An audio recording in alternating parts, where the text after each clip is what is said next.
qəmərim, sənə qurban qəmərim. Duman dağlar gözlərim, ağlar ağlar gözlərim. Qəmərim can qəmərim, sənə qurban qəmərim.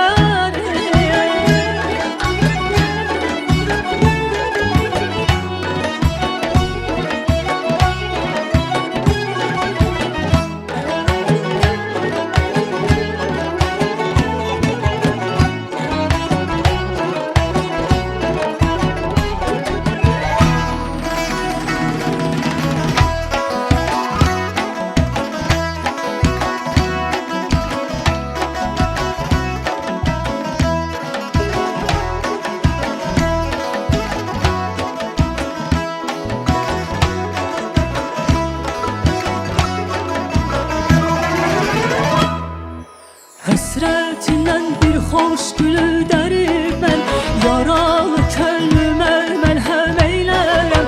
Həsrətindən bir xoş gülü dərib mən, yaralı könlümə məlhəm eylərəm.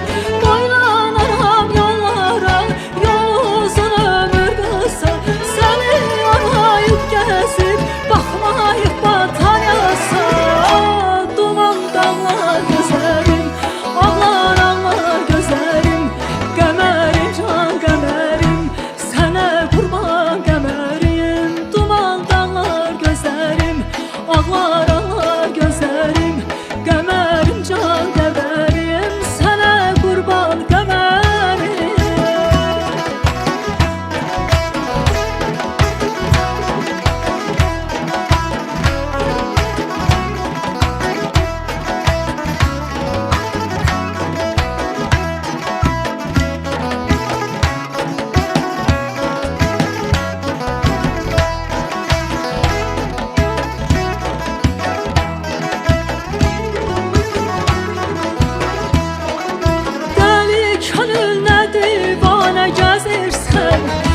Könlünə divanə gəzirsən, bir dəfə dilbərdən sənə yar olmaz, belə yar olmaz.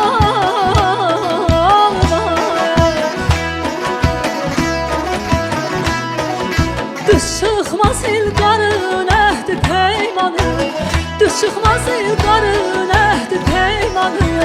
Hər şeydən az qeyrət olmaz.